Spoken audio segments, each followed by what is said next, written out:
গুলশান কলোনির দিকে নজর রাখবো। গুলশান কলোনিতে লাগাতার আমরা দেখাচ্ছি, গতকালও দেখেছি আপনাদের, ইমারত উঠে গিয়েছে, তার হিসেব সরকারের কাছে নেই। যে ইমারতে অনুপ্রবেশকারী লুকিয়ে থাকে তার হিসেবও কোনোদিন সরকার পাবে না। আজ আরো অভিযোগ পাওয়া গেল, শুধু যে সেখানে বাংলাদেশি ভোটার বেড়েছে, শুধু যে সেখানে অবৈধ ভোটার বেড়েছে, বোরখার আড়ালে ভোটার বেড়েছে তাই নয়, সেখানে ভেড়ি বুঝিয়ে ইমারত খাড়া হয়ে গিয়েছে অনায়াসে, কারোর নজরে পড়েনি। 108 নম্বর ওয়ার্ডের বাসিন্দারা বলছেন 10 বছর আগেও যেখানে ভেড়ি ছিল, সরকারি বেসরকারি অনেক ভেড়ি ছিল, সেই ভেড়ি বুঝিয়ে তৈরি হয়েছে বহুতল। ভেড়িতে অনেকেই কাজ করতেন, ভেড়ি বুঝিয়ে দেওয়ায় তাদের কাজও নেই, নেই উপার্জনও। এলাকায় বসবাসকারী অধিকাংশই বহিরাগত। বহুতলের পাশাপাশি বেড়েছে ভোটারের সংখ্যাও। 2005 সালে 16,690 জন ভোটার ছিলেন। 2015 সালে ভোটার সংখ্যা সেখানেই 1,33,196 জন। স্থানীয় বাসিন্দারা ঠিক কি অভিজ্ঞতার কথা বলছেন শুনুন। 20-25 বছর। এই আপনাদের এই এলাকার পাশে ওই গুলশান কলোনি বলে একটা জায়গা, হ্যাঁ সে ওদিকে আছে, আমাদের এদিকে না ওইদিকে। আপনারা যখন প্রথম এসেছিলেন, আপনারা যখন বিয়ে হয়েছে হ্যাঁ, তখন এই এত ঘরটর না এসব ছিল না, এ কারখানায় ছিল না, সব ফাঁকা ছিল। আর ওই চত্বর ওই গুলশান কলোনি ওগুলো তো সব ভেড়ি ছিল, ভেড়ি ছিল, বড় বড় ভেড়ি ছিল, তো সব ভরাট হয়ে ওই সব ঘর বাড়ি হয়েছে। আজ থেকে 20 বছর 15 বছর আগে এই সব জায়গায় এত বাড়ি না, এসব ছিল না, ছিল না, ওইসব কিছু ছিল না, এইসব নতুন নতুন হচ্ছে। আপনাদের এই প্লটের পরে ওই ভেতরের দিকে গুলশান কলোনি হ্যাঁ, ওগুলো সব ইয়ে ছিল, পুকুর খাল ছিল, ভেড়ি ছিল, ওইসব ওগুলো সব ভেড়ি ছিল। এই যে বিল্ডিংগুলো হয়েছে এইগুলো তো সব মাঠ ছিল, ধান জমি ছিল, এগুলো সব ধান জমি ছিল। ভেড়িগুলো কি সরকারি ভেড়ি? কিছুটা সরকারির আছে, আবার কিছুটা নিজেদেরও আছে। কোম্পানি বলেছিল, চৌবাগা কোম্পানি বলেছিল, কোম্পানির ভেড়ি আছে, কমলবাবুর আলা, ওসব আলা আমাদের স্বামীরা কাজও করতো, আমরা করে মাছটাই নিয়ে আসতাম। ভেড়ি যখন ছিল তখন ওই ভেড়ির ওপর আপনাদের ইনকাম হতো। হ্যাঁ, আর এখন ভেড়ি বন্ধ হয়ে গিয়ে আপনাদের ওই বন্ধ হয়ে গেছে, ওই জন মজুরি খেটে খায়, জোগাড়ে কাজ করে খায় ছেলেরা, এইসব করে খাচ্ছে। ওই সব জায়গায় এখন কারা থাকে? ওসব এখন অন্য অন্য জাতিরা এসে থাকে, তো বাইরের লোক, স্থানীয় কেউ নেই, স্থানীয় খুব কম আছে, বাইরের লোক বেশি। ইনকাম হতো, সব জেলেরা কাজ করতো, জাল টানতো, সব ছেলেরা সব জাল টানতো, খেতো মাছ, অনেক লোক মাছ।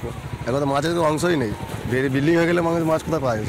সরকারি ধরে রাখুন না, মানে কোন জায়গায় কমার্শিয়াল চাষ করে বেড়াতে একজন। জলাভূমি বুঝিয়ে ওই সব হয়ে গেছে, সে তো সবাই জানে, আমি বলে কি হবে, সবাই জিজ্ঞেস করবেন একই কথাই বলবে। 10 বছর আগেও ভেড়ি ছিল, সেই সব ভেড়ি বুঝিয়ে এই দেখুন আকাশচুম্বী ইমারত দাঁড়িয়ে গিয়েছে একের পর এক। ভেড়ি বোঝানো যায় এভাবে, সরকারি বেসরকারি সব ভেড়ি বুঝিয়ে দিয়ে একের পর এক ইমারত খাড়া হয়ে গিয়েছে। গুলশান কলোনির ছবি দেখতে পাচ্ছেন এই মুহূর্তে, এবং এই ভেড়িগুলো বন্ধ হয়ে যাওয়ার জন্য যেটা হয়েছে, কাজ বন্ধ, উপার্জন নেই। অন্যদিকে আচমকাই 1 লাফে বেড়ে গিয়েছে ভোটারের সংখ্যা। ঠিক কি পরিস্থিতি গুলশান কলোনিতে দেখুন আমাদের প্রতিনিধি সৈকতের পাঠানো প্রতিবেদন। পৌরসভার 108 নম্বর ওয়ার্ড কাউন্সিলর সুশান্ত ঘোষ, তার ওপর গুলি চালিয়ে খুনের চেষ্টার ঘটনায় নাম উঠে এসেছে গুলশান কলোনির। মূলত গুলশান কলোনির জমি জমা সংক্রান্ত বিবাদের জেরে এই ঘটনা এখনো পর্যন্ত তদন্তে এটাই উঠে এসেছে।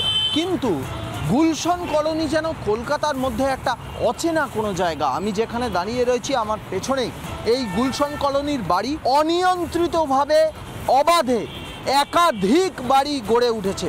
এবং এই গুলশান কলোনি, এই চত্বর, এই এলাকা 10-15 বছর আগে এখানে ভেড়ি এরিয়া ছিল, সরকারি বেসরকারি ভেড়ি ছিল, এবং সেই সকল ভেড়িতে যারা কাজ করতেন সেই শ্রমিকরাই বলছেন বিগত 10-12 বছর 15 বছরের মধ্যেই অনিয়ন্ত্রিতভাবে এইভাবে একটার পর একটা বাড়ি গজিয়ে উঠেছে, বেড়েছে জনসংখ্যা। এই 108 নম্বর ওয়ার্ডে আগে 3টে বুথ ছিল, আরও 2টো বুথ অ্যাড করতে হয়েছে, সেই 2টো বুথ এই গুলশান কলোনির মধ্যে পড়ে।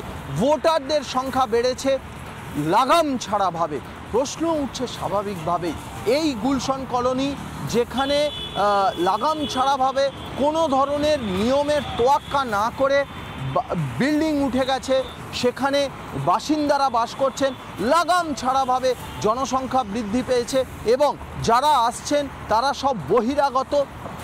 এটা যারা স্থায়ী বাসিন্দা তারা নিজেরাই বলছে। প্রশ্ন উঠছে প্রশাসনের নজরদারি কোথায়? প্রশাসন কি জেগে ঘুমোচ্ছে? বিগত 10 বছর ধরে স্লোলি অ্যান্ড গ্র্যাজুয়ালি এই গুলশন কলোনিটা যেন একটা শহর কলকাতার মধ্যে অন্য একটা কলোনি হয়ে গেছে, যেখানে না আছে কোনো নিয়ম, না আছে কোনো রীতি, কোনো নিয়মের তোয়াক্কা না করেই সমস্ত ধরনের সরকারি নিয়মকানুনকে বুড়ো আঙুল দেখিয়ে সব কিছু চলছে। এলাকা দখল, প্রমোটিং নিয়ে বিবাদ, তার জেরে গুলি চালনার ঘটনা ঘটছে। গুলশন কলোনি থেকে আটক হচ্ছে বাংলাদেশি, তারা এসে আত্মগোপন করে রয়েছে। সরকার কি কিছুই জানে না? প্রশ্ন উঠছে স্বাভাবিকভাবে। ভিডিও জার্নালিস্ট পিনাকি নন্দীর সঙ্গে সৈকত, রিপাবলিক বাংলা, কলকাতা। এবার যে খবরে নজর রাখবো, ওয়াকফ নিয়ে বিল আনছে রাজ্য বিধানসভায়। এই শীতকালীন অধিবেশনে বিল আনা হবে, কেন্দ্রের পাল্টা বিল আনা হবে। অর্থাৎ কেন্দ্র যে বিল এনেছে তার সমালোচনা করে, বাদ বলতে পারেন তার নিন্দা করে বিল আসছে রাজ্য বিধানসভায় কেন্দ্রের উল্টো পথে হেঁটে। এই তো 25 নভেম্বর থেকে শীতকালীন অধিবেশন শুরু এবং যেরকম জানতে পারা যাচ্ছে সংখ্যালঘু কোনো বিধায়ককে দিয়েই এই বিল আনা হবে। অর্থাৎ আরো একবার কেন্দ্রের উল্টো পথে হাঁটছেন মমতা বন্দ্যোপাধ্যায় ওয়াকফ বিল নিয়েও। নানা ধরনের কন্টেন্ট দেখার জন্য লাইক করুন, শেয়ার করুন আমাদের ফেসবুক পেজ, সাবস্ক্রাইব করুন আমাদের ইউটিউব চ্যানেল। পাশাপাশি অন্যান্য ব্রেকিং নিউজের জন্য অবশ্যই চোখ রাখুন রিপাবলিক বাংলায়।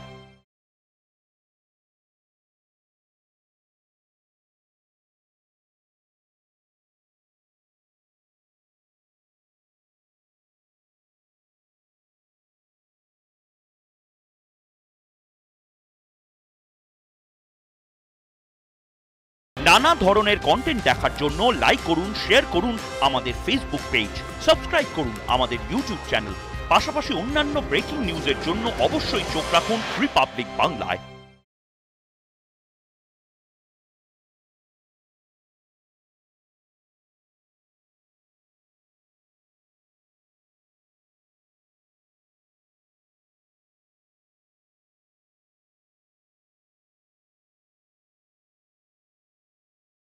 নানা ধরনের কন্টেন্ট দেখার জন্য লাইক করুন, শেয়ার করুন আমাদের ফেসবুক পেজ, সাবস্ক্রাইব করুন আমাদের ইউটিউব চ্যানেল।